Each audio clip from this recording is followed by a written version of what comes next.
اعوذ باللہ من الشیطان الرجیم بسم اللہ الرحمن الرحیم۔ ناظرین کرام السلام علیکم۔ دوستو ایک مرتبہ درود شریف پڑھ لیں۔ پیارے دوستو آج ہم آپ کو حضرت موسیٰ علیہ السلام اور قارون کا واقعہ سنانے جا رہے ہیں۔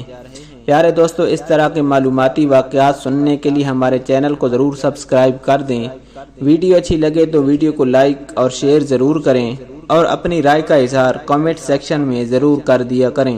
ناظرین کرام، موسیٰ علیہ السلام نے قارون کو زکوٰۃ کا کہا تو قارون برا مان گیا۔ قارون سوچ میں پڑ گیا کہ اتنی رقم میں زکوٰۃ میں آخر کیوں دوں۔ قارون نے زکوٰۃ سے بچنے کے لیے عورت کو پیسے دیے کہ تم حضرت موسیٰ علیہ السلام پہ بدکاری کا الزام لگاؤ۔ حضرت موسیٰ علیہ السلام ایک مجمع میں لوگوں سے واضح فرما رہے تھے کہ وہاں وہ عورت بھی پہنچی۔ حضرت موسیٰ علیہ السلام سے مجمع میں ایک پوچھنے والے نے پوچھا کہ جو انسان کسی عورت سے زنا کرے اس کی کیا سزا ہے؟ حضرت موسیٰ علیہ السلام نے فرمایا اگر وہ انسان شادی شدہ ہے تو اس کو پتھر مار کر قتل کیا جائے۔ اس نے کہا یہ عورت کچھ کہنا چاہتی ہے۔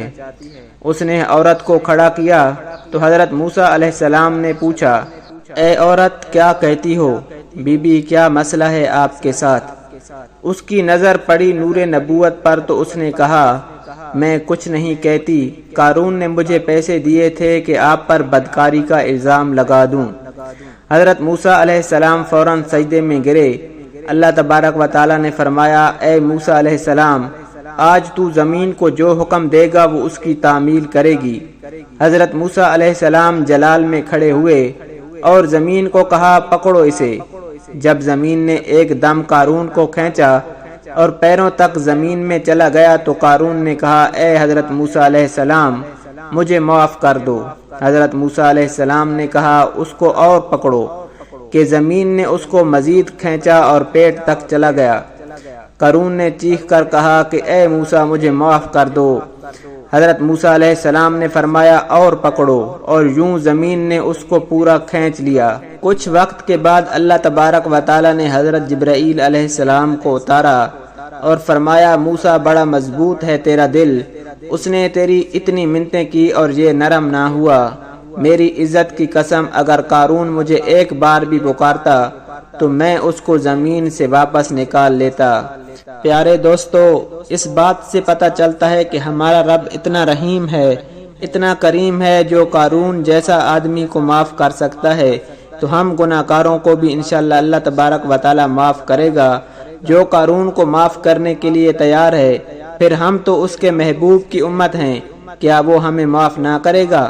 لیکن ہم بھی اس کو پکاریں اور اپنے گناہوں کی معافی مانگیں تب ہماری بات بنے گی۔ پیارے دوستو اللہ تبارک و تعالی سے دعا ہے اللہ تبارک و تعالی ہمارے گناہوں کو معاف فرما دے، ہمیں توبہ کرنے کی توفیق عطا فرمائے اور ہمیں 5 وقت با جماعت نماز پڑھنے کی توفیق عطا فرمائے۔ پیارے دوستو اللہ تبارک و تعالی کی ذات تو بہت کریم ہے اور بہت رحیم ہے، لیکن ہم لوگ ہی ظالم لوگ ہیں اور گناہ گار لوگ ہیں۔ ہم یہ بات نہیں سمجھتے، ہم گناہوں میں لگے ہوئے ہیں۔ اللہ تبارک و تعالی ہماری خطاؤں کو معاف فرما دے۔ پیارے دوستو اس طرح کی معلوماتی ویڈیو کے لیے ہمارے چینل کو ضرور سبسکرائب کر دیں۔ ویڈیو اچھی لگے تو ویڈیو کو لائک اور شیئر ضرور کریں اور اپنی رائے کا اظہار کامنٹ سیکشن میں ضرور کر دیا کریں۔ اللہ تبارک و تعالی ہم سب کا حامی و ناصر ہو۔ جزاک اللہ۔